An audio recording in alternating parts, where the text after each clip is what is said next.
Okay. Okay, this is fun. I'm having fun. This is a good time, but also it's fucking hot. The Five Nights at Freddy's timeline lines up perfectly with the butterfly effect. And everything goes back to Scott Cawthon getting a hate comment on his Christian Kids game that's saying that the renders of the beavers look too scary. Let's explore. Everything goes back to the Scott getting a hate comment on his Christian Beaver Kids game saying the beaver renders look too scary, which in turn made him make a horror game, which is Five Nights at Freddy's 1, released when? According to my research, August 8th, 2014. MapHat then makes a theory about the actual real-life crime that had happened in a random Chuck E. Cheese, and let's be honest, it was in poor taste, objectively, you know, it was rough. But because it was rough, that motivated a whole community of theories and fans of the game, in which Scott was then motivated by the success of his game to make a sequel that actually, at the time, people including MapHat considered a prequel. Also, he made them British. Why? They're from Utah. What? In which then goes the beginning of the confusion of the FNAF timeline. Almost immediately as soon as the first game's birth, going straight into the second one's birth, Five Nights at Freddy's 2, released November 11th, 2014. Almost immediately as soon as the game's birth, there was an essence of a timeline hidden in the shadows, much like Purple God William Afton style. But then Scott goes on to make the next game for the series to try to answer any questions, to clear any confusion. But then FNAF 3 comes out, March 2nd, 2015. It's not even been a whole year, and this man's already made 3 whole games. The creative determination, I respect. But then FNAF 3 comes out to try to establish a sense of plot and timeline with these mini-games and scenes in 8-bit. But that just leaves more fucking questions, in which makes the theorists theorize more, in which has multiple different people who were previously inspired, now making theories, just make even more theories, in which more fans are converted into theorizers, because you cannot help and watch the theories of others and then want to think critically for yourself.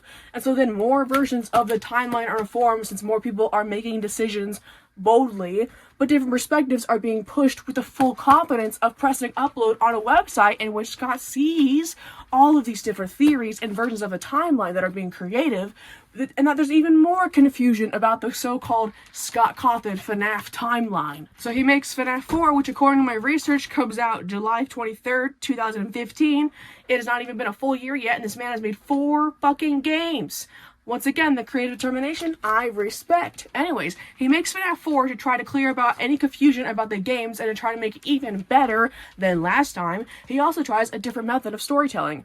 The Silver Eyes trilogy comes out. And so now FNAF content is at an all-time high. But since Scott decided to once again decide something and then split our timeline in a direction based off of his decision he made using his perspective in life as evidence, I'm sure, he makes it a parallel fucking timeline. He makes the books a parallel timeline, which also butterfly affects us into a timeline where the books and now also the movies don't line up with the games. Do you understand just how many fucking things that opened up in our universe? That there are roles that would have been possibly cast differently. That is money being moved around. There are cosplays that wouldn't exist today due to certain characters not existing today, as they are at the very least, if not at all.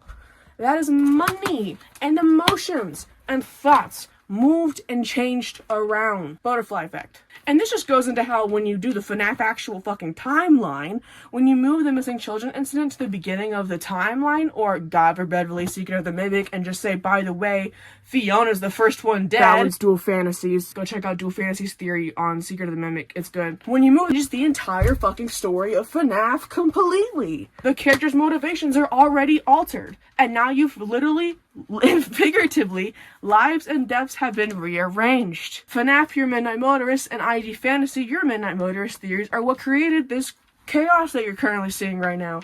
Because I'm watching those, and I'm thinking to myself, wow, the FNAF timeline is a perfect representation of the butterfly effect. Both in the game's current, timeline reality shifting puzzle we try to figure out for the past over a decade now, and in our actual timeline reality we're living currently. If it weren't for that fucking hate comment on Scott's Christian Beaver game, none of this would have ever happened. And there's a timeline where Scott decided to make all of the movies and books and games one cohesive plotline. And we are not in that timeline. Because why? Because butterfly effect. That and free will. Anyways, peace out. Hope you enjoyed. Bye. This is the cringiest thing I posted on the internet, and I'm very happy about that.